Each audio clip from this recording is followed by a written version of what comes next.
Sumit tutorial presents important question series. Important question series के अब हम चैप्टर सर्कल के क्वेश्चंस को डिस्कस कर रहे हैं, जिसमें एक बहुत ही अच्छा क्वेश्चन है जो दे रखा है A B C are the sides of triangle, जिनको सर्कल में मार्क कर रखा है ए बी सी, ये 3 साइड्स हैं। सी इज़ द हाइपोटेनियस, सी इसमें जो है वो हाइपोटेनियस है, इसकी अपोजिट वर्टेक्स 90 डिग्री होगी क्योंकि राइट एंगल ट्राइंगल की प्रॉपर्टी है। हाइपोटेनियस की जो अपोजिट वर्टेक्स होती है, हाइपोटेनियस की अपोजिट वर्टेक्स ही कौन होती है? Right angle. उसके बाद इस सर्कल ऑफ रेडियस आर, इस सर्कल की जो रेडियस दे रखी है वो आर है। Touches the sides of triangle, जो ट्राइंगल की साइड्स को टच करता है। अब आपको प्रूफ करना है कि जो रेडियस आर है वो ए प्लस बी माइनस सी अपॉन 2 के इक्वल। ओके, इसको सॉल्व करने के लिए सबसे पहले मैं एक पॉइंट अपने दिमाग में लाता हूँ कि देखो इस सर्कल के लिए ये जो पॉइंट ए है, पॉइंट सी है, पॉइंट बी है, ये तीनों ही पॉइंट सर्कल के बाहर है, तो इसमें थ्योरम नंबर 10.2 तो वैलिड हो रही है, तो उसी को अपन यूज करेंगे। एक और पॉइंट मैं ध्यान से देखता हूँ कि इसमें पॉइंट डी जो है यानी पॉइंट ऑफ कॉन्टैक्ट, इसको सेंटर से ज्वाइन नहीं किया, तो मैंने सबसे पहले इसी को ज्वाइन किया अपने लिए और इसको आर मार्क किया, ये भी स्मॉल आ रही है। इसके बाद हम क्या कर सकते हैं, अब हम एक स्टेटमेंट यहाँ से बोल सकते हैं कि according to theorem number 10.2, according to theorem number 10.2 I can write it as, मैं ये बोल सकता हूँ कि जो, अब देखो इन पॉइंट ऑफ कॉन्टैक्ट्स के नेम नहीं दे रखे, तो एक का तो नेम है डी, दूसरे का ई लिख दिया मैंने, तीसरे का एफ लिख दिया, तो यहाँ से मैं बोल सकता हूँ कि जो लेंथ ए एफ की होगी वही लेंथ ए की भी होगी, तो फर्स्ट पॉइंट हो जाएगा। सिमिलर वे में बी के रेफरेंस में लिखूं तो जो डिस्टेंस बी एफ की होगी वही डिस्टेंस बी डी की भी होगी। Very good. In similar way अगर मैं थर्ड पॉइंट सी पॉइंट की बात करूं तो मैं लिख सकता हूं कि सी ई का जो डिस्टेंस होगा वही डिस्टेंस किसका होगा? सी डी का। तो मेरे प्यारे बच्चों, आप यहाँ से लिख सकते हैं कि सर सी ई का जो डिस्टेंस होगा वही सी डी का भी डिस्टेंस होगा। ओके, अब देखो, अगर आप इस क्वाड्रिलेटरल को कंसीडर करें ए ई ओ एफ, तो इसके बारे में अब आपको सोचना पड़ेगा कि ये किस टाइप का फिगर बन रहा है। तो देखो, सबसे पहले आपने देखा कि ई पर जो एंगल है वो 90 डिग्री होगा क्योंकि रेडियस और टेंजेंट एक दूसरे के साथ राइट एंगल फॉर्म करती हैं। ओके, सिमिलर वे में एफ पर भी जो एंगल होगा वह भी क्या हो जाएगा? 90 डिग्री ही हो जाएगा। Very good. अब आपको पता है कि ईओ साइड और एफ ओ साइड दोनों एडजेसेंट साइड हैं, दोनों का मेजरमेंट सेम है, इसका मतलब ये क्या बन जाएगा? एक स्क्वायर बन जाएगा। क्या बन जाएगा? एक square.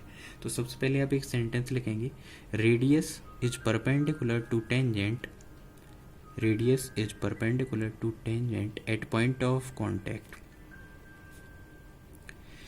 Eight point of contact. Okay, इस सेंटेंस से मैं क्या लिख सकता हूँ बेटा? तो आप बताएंगे कि सर आप इससे ये लिख सकते हो कि ई पर बना हुआ एंगल और एफ पर बना हुआ एंगल और डी पर बना हुआ एंगल तीनों ही क्या होंगे? राइट एंगल होंगे। तीनों ही क्या होंगे? Right angle. ओके, तीनों ही राइट एंगल होंगे। इसका मतलब अब क्या हुआ कि अगर आप इस क्वाड्रिलेटरल में देखें, इन क्वाड्रिलेटरल, जिस क्वाड्रिलेटरल की नेम अभी मैंने आपको बताई थी, क्या बताई थी? ए ई ओ और F, A E O and F. इसमें आप कंसीडर कर सकते हैं कि सर ऐसा है कि इसमें A angle, E angle, F angle plus O angle, इन सारे एंगलों को आप ऐड करोगे तो कितना आएगा? 360, जिसमें से आपको ऑलरेडी ये मालूम है कि ए पर बना हुआ एंगल, ए पर बना हुआ एंगल राइट एंगल है, ऐसे ई पर बना हुआ एंगल भी राइट एंगल है, एफ पर बना हुआ एंगल भी राइट एंगल है, तो ओ पर बना हुआ एंगल अपने आप ही क्या आ जाएगा? राइट एंगल ही आएगा। क्यों आएगा? क्योंकि आप इन 3 एंगल्स को ऐड करोगे तो 270 आ जाएगा। कितना आ जाएगा? 270। और अब आपको क्या करवाना होगा? Side change. आप सब जानते हैं साइड चेंज करवाएंगे तो 360 से 270 को हमें माइनस करना होगा। अब ये जो क्वाड्रिलेटरल है उसके ऑल 4 एंगल्स क्या हो गए? इक्वल हो गए। इससे मैं बोल सकता हूँ कि जो मेजरमेंट ए का है, ई का है, एफ का है, वही मेजरमेंट ओ का भी है, और ये कितनी डिग्री है? 90 डिग्री।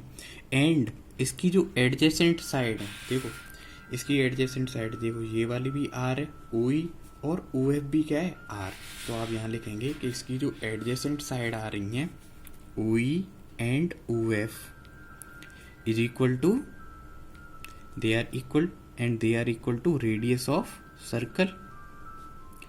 इसकी वजह से क्या हुआ, इसकी वजह से हम बोल सकते हैं कि so A E O F is a square. ये क्या है, एक स्क्वायर।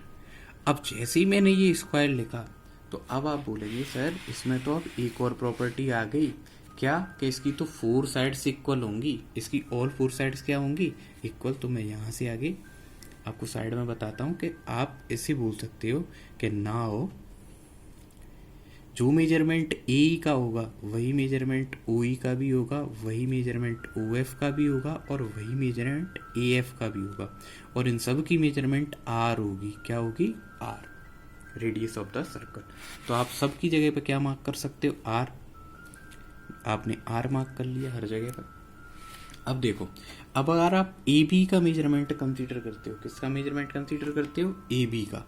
ध्यान से देखिए, आप ए बी का मेजरमेंट लिखेंगे तो आप लिखेंगे कि ए बी के 2 पार्ट्स हैं। देखो आप डायग्राम में ए एफ और F B, A F plus B F, और इन दोनों का जो टोटल मेजरमेंट है वो बी है। अब आपको पता है कि ए एफ जो सेक्शन है उसकी लेंथ है आर, तो बी एफ सेक्शन की लेंथ आप यहाँ से फाइंड कर सकते हैं और ये आ जाएगी B minus R. Very good, आपने बी एफ सेक्शन की वैल्यू फाइंड करी, क्या आ गई, बी माइनस आर। तो मेरे प्यारे बच्चों, अब आपको क्या पता है कि सर जो लेंथ बी एफ की होगी वही लेंथ किसकी होगी, बी डी की भी होगी। देखो डायग्राम में देखो, बाहर वाला पॉइंट कौन है, बी। इससे एक तो टेंजेंट बन रही है बी एफ और दूसरी टेंजेंट क्या बन रही है, बी डी। इन दोनों का ही मेजरमेंट क्या हो जाएगा, सेम हो जाएगा। तो अब आप लिखेंगे कि फ्रॉम इक्वेशन नंबर 2 जो मेजरमेंट बी एफ का होगा वही मेजरमेंट बी डी का भी होगा। वही मेजरमेंट किसका होगा, बी डी का, और दोनों की मेजरमेंट क्या होगी, बी माइनस आर। और मैं अपने डायग्राम में इसको भी मार्क कर लूंगा और बॉक्स में करूंगा जिससे मुझे आसानी से दिखे, बी माइनस आर। ओके, अब ऐसे ही आपको ए सी के लिए लिखना है। तो देखो ए सी जो है वो 2 पॉइंट से मिलकर बनी हुई है। देखो ए प्लस ई सी, इसके 2 सेक्शन हो जाएंगे। इन 2 सेक्शंस को सम की फॉर्म में आप लिखेंगे। किसकी फॉर्म में लिखेंगे, सम की फॉर्म में। तो अभी देखो स्पेस नहीं है तो मैं नए पेज ऐड कर लेता हूँ इसमें। तो अब आप लिखेंगे कि जो ए सी सेक्शन है उसे आप लिख सकते हो ए प्लस ई सी। और देखो ए सी सेक्शन का मेजरमेंट कितना गिवन क्या था आपको, ए सी सेक्शन की मेजरमेंट आपको ए गिवन थी, स्मॉल ए। क्या गिवन थी, स्मॉल ए। अभी आपने फाइंड करा कि ए सेक्शन का मेजरमेंट कितना है, आर, और आपको ई सी सेक्शन का मेजरमेंट फाइंड करना है। तो ई सी सेक्शन की मेजरमेंट आप फाइंड करेंगे तो ए में से आप आर को माइनस कर देंगे। तो जो मेजरमेंट ई सी का आया, क्या आ गया, आप इसको बॉक्स में लिखेंगे ए माइनस आर। जो मेजरमेंट ई सी का आएगा वही मेजरमेंट किसका आएगा, सी डी का भी आएगा। कैसे लिखा, क्योंकि सर ये हमने पहले ही प्रूफ कर लिया है इक्वेशन नंबर 3 में।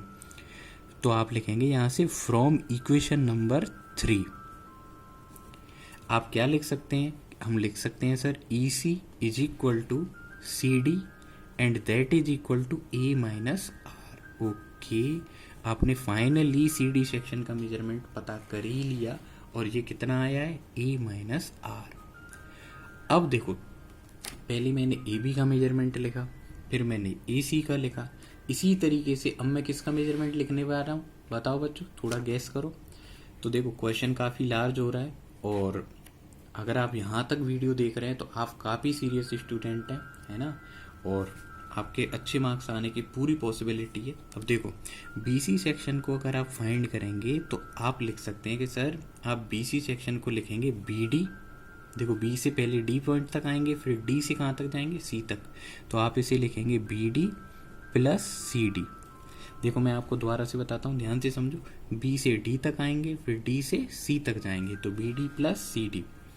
अब बी डी सेक्शन की मेजरमेंट कितनी है, देखो मैंने अभी मार्क करा बी माइनस आर, तो आप लिखेंगे B minus R plus C D section की मेजरमेंट, देखो बॉक्स में अभी मैंने बनाई हुई है ए माइनस आर, तो अब आप इसे लिखेंगे ए माइनस आर आप अपनी फ़ोन, लैपटॉप, मोबाइल इनकी स्क्रीन पे फोकस बनाए रखो, आपको पूरा सवाल समझ में आएगा।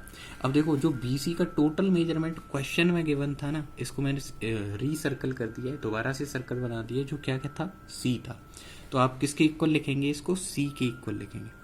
अब माय डियर स्टूडेंट, मेरा जो फोकस है ना वो सिर्फ इस R पर है। मैं चाहता हूँ ये R का आंसर आए।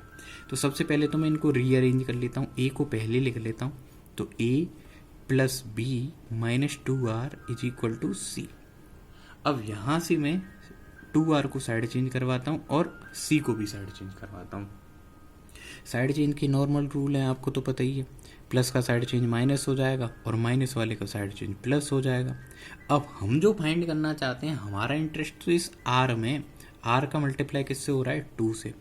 अरे नोबिता और डोरेमोन, आपको सोना नहीं है भाई, सो मत, है ना, फोकस करो। बच्चे, फिर बच्चों को नींद आने लगेगी भाई, क्या कर रहे हो। चलो आप आंसर बताओ। तो A plus B minus C divided by, अब देखो मल्टीप्लाई का साइड चेंज क्या होता है? डिवाइड। अब आप एक पॉइंट बताओ कि जैसे ये 2 का साइन तो अभी पॉजिटिव है, जब मैं साइड चेंज करूंगा तो क्या माइनस हो जाएगा? नहीं, ऐसा नहीं होगा। क्यों?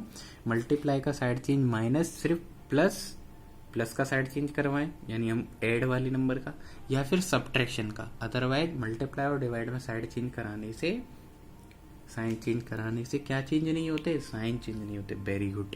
तो यहाँ से R का जो आंसर आएगा वो आ जाएगा A plus B minus C upon 2। इस तरीके से आपका ये बेहतरीन क्वेश्चन सॉल्व हो जाएगा। आपके बोर्ड एग्जाम्स में आने की इसकी पूरी पॉसिबिलिटी है। Thank you for watching question